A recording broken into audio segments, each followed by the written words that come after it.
Setelah para kesatria sihir kerajaan Clover berhasil melukai para Triad di episode 173, nah apakah para Dark Triad sudah benar-benar dikalahkan? Atau malah sebaliknya, dikarenakan Dante, Xenon, dan Venica belum menggunakan kekuatan iblisnya sebanyak 100%.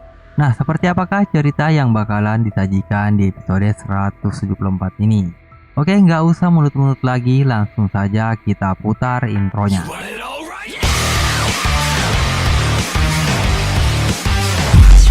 Nah, sementara itu di luar kastil kerajaan Spade, setelah Mereoleona mengalahkan iblis kuno pada episode 172 yang lalu, para anggota perlawanan kerajaan Spade kagum akan kekuatan Mereoleona, dikarenakan ia mengalahkan iblis itu seorang diri. Serta pada saat itu juga muncullah Rapp, Shelly, Rades, Faltos, Makusa, dan Seke. Nah, seketika itu pun Rapp menyapa Komandan Albert. Di sini Albert sangat bersyukur bahwa Rapp baik-baik saja. Lalu ia pun menanyakan apakah Rapp sudah bertemu dengan Yuno. Ya, Yuno sudah menjadi penyihir yang hebat. Ia menguasai sihir angin. Dia sangat mirip dengan Ratu Sil dan memiliki kemauan yang kuat mirip dengan Raja Lois, ucap Rapp. Nah, mengetahui kabar Yuno, Komandan Albert pun mengatakan, jadi begitu ya, sihir angin. Tetapi di sini Komandan Albert merasa khawatir, dikarenakan Yuno dan beberapa kesatria sihir lainnya menghadapi para Dark Triad. Lalu di dalam kastil kerajaan Spade, salah satu iblis milik Kapten Nak yang bernama Pulumade memberitahukan kepada Nak tentang apa yang terjadi pada pertarungan dua anggota Triad lainnya. Nah, mendengar hal itu dari Pulumade, Nak pun berpikiran bahwa masih ada waktu untuk sampai sebelum pintu akhirat terbuka. Serta ternyata kesatria sihir terkuat kerajaan kami lebih kuat dari yang aku duga. Tetapi di hadapan Nak dan Kapten Jack, di sini Dante yang sudah terluka parah masih terus mengoceh bahwa Nak dan Jack masih bisa terus menghiburnya. Nah, mendengar hal itu dari Dante, Jack pun mengatakan, "Tutup mulutmu dan bunuh saja dirimu sendiri." Serta Jack pun berniat untuk mengakhiri pertarungan ini. Namun seketika itu semua orang merasakan sensasi mana yang sangat mengerikan, di mana akar tiba-tiba menyebar melalui kastil kerajaan Spade.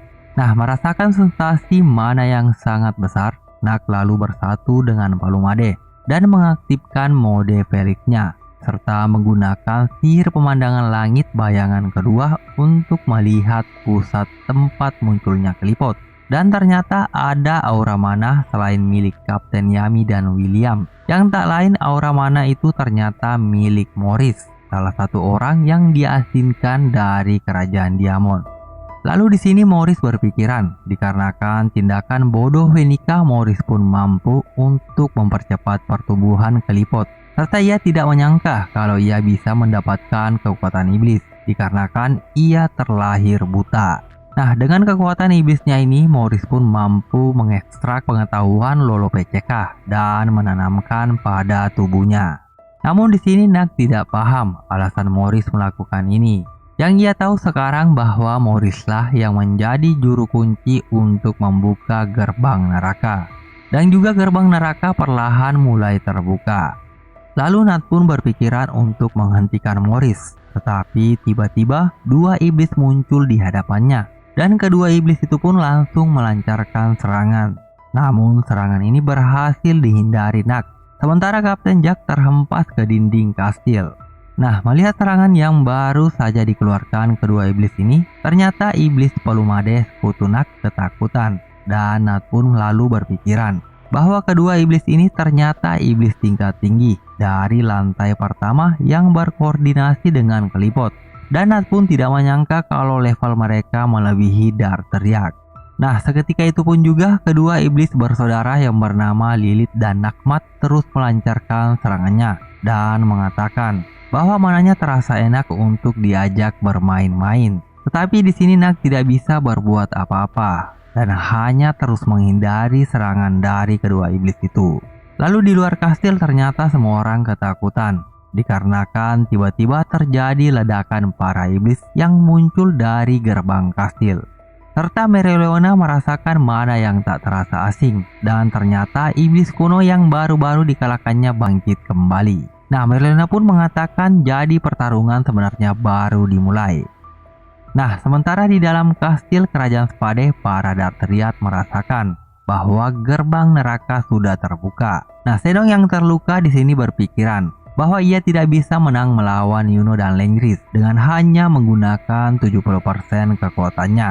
Dan di lokasi pertarungan Fenika, Charlotte pun belum yakin bahwa ia sudah menyegel kekuatan kutukan Fenika, dikarenakan kekuatan sihir Fenika terus meningkat. Lalu Dante pun mengatakan bahwa pintu pertama penghalang yang membuat kontrak dengan iblis tidak lengkap dan sekarang sudah terbuka. Nah, seketika itu pun juga para Darteriat ini berhasil mendapatkan 100% kekuatannya masing-masing. Lalu di lokasi Dante yang sudah mendapatkan kekuatannya pun langsung menarik Jack dan mengatakan, "Maaf telah merebut jam istirahatmu. Kau harus menjadi partnerku lebih lama lagi." Serta di lokasi Fenika yang berhasil keluar dari sihir mawar Charlotte mengatakan, "Itu kejam sekali, padahal aku mencintaimu sebanyak ini. Jadi apakah kita bisa melanjutkan pertarungan kita?" Nah, sementara itu juga di lokasi pertarungan Zenon, di sini Yuno berpikiran bahwa kekuatan regenerasi tulang dan serangan Zenon meningkat serta lebih cepat dari luka yang ia terima. Lalu Zenon pun mengatakan kepada Yuno kalau kemenanganmu itu adalah mimpi yang tidak dapat kamu capai. Nah, mengetahui bahwa para kesatria sihir yang melawan Darteriak semuanya terdesak, Nak pun berpikiran untuk menuju lokasi Morris. Dikarenakan jika ia membiarkan Morris bertindak lebih jauh lagi, maka situasi di sini akan menjadi jauh lebih buruk. Namun Nak mengetahui batasannya, jadi untuk melawan Lily dan Nakmat, langkah terbaik untuk menang ialah dengan bertarung bersama Asta atau meminta Purumade untuk mati bersamanya. Nah, sementara itu juga di lokasi Senong di sini ia mengatakan kepada Yuno dan Lengris bahwa sudah kuduga kalian akan tersingkir, tapi jangan cemas, kalian bahkan tidak punya tempat untuk kembali. Lalu kita kembali lagi di kerajaan Clovers, di mana sosok iblis kuno tiba-tiba muncul dan melakukan serangan kejutan, sehingga membuat warga Clovers semuanya panik. Serta Asta di sini juga baru menyelesaikan latihannya di Taman Pengundang Kegelapan. Namun di sini ternyata iblis yang muncul di kerajaan Spade ini adalah ulah para Darteriat, di mana Zenon menjelaskan kepada Yuno dan Lengris bahwa dahulu kala di kerajaan Spade terdapat dua pemuda kerajaan yang sangat akrab dan memiliki kekuatan yang sangat besar. Tetapi suatu saat keakraban mereka berubah menjadi kebencian. Lalu mereka menjadi iblis dan bertarung habis-habisan. Dan kemudian keduanya disegel. Lalu para Grimberials yang menjaga kedua iblis kuno itu, kami berhasil membangunkannya dan melepaskan mereka untuk mengalihkan perhatian kalian. Jadi dengan begitu banyaknya penyihir tingkat tinggi di sini, bisakah kerajaan Clover bertahan? Lalu di luar kastil, Mereoleona melihat iblis kuno itu menyerap mana melalui sayapnya dan menjadi semakin kuat. Oke, kita kembali lagi di kerajaan Clovers, di mana Julius tidak bisa mengendalikan kekuatannya dengan tubuhnya yang sekarang. Jadi ia meminta tolong kepada Damnatio untuk menggunakan sihirnya, walaupun ia bukan kesatria sihir. Nah, seketika itu pun iblis kuno ini langsung menyerang ke ibu kota. Lalu Kaiser dan anggota ikan kepala harimau ungu melancarkan serangan gabungan untuk menahan iblis ini. Serta anggota mawar biru, belalang hijau, dan singa merah tua yang sudah berada di lokasi langsung mengevakuasi semua warga.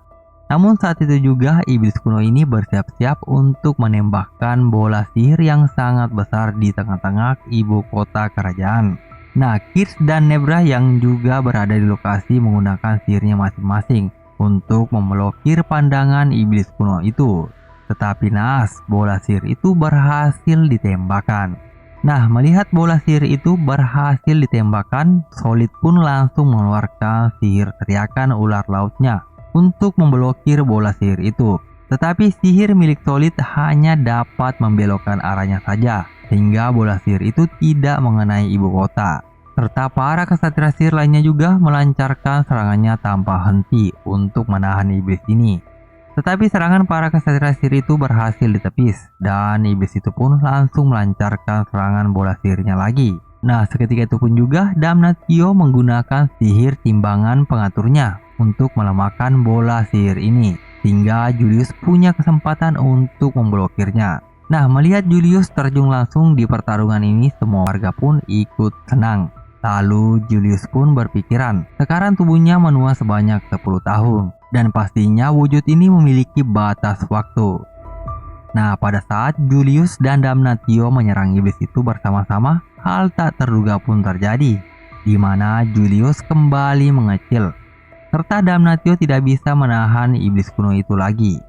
Nah, setelah Julius kembali mengecil, iblis ini pun lagi-lagi bersiap-siap melancarkan serangan bola sihir yang lebih besar, sehingga membuat warga kerajaan Clover pasrah, dikarenakan Raja Penyihir ternyata tidak bisa berbuat apa-apa terhadap iblis ini. Namun di saat semua warga kerajaan Clover mulai pasrah akan yang akan terjadi di kerajaan Clover, tiba-tiba sosok pahlawan dalam kegelapan muncul. Ya, siapa lagi kalau bukan Asta. Nah, seketika itu pun Asta memasuki mode gabungan iblis bersama Libeh, dan ia pun berhasil menghapus bola sihir itu.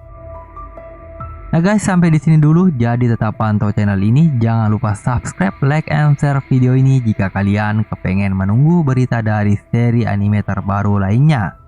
Salam AILT.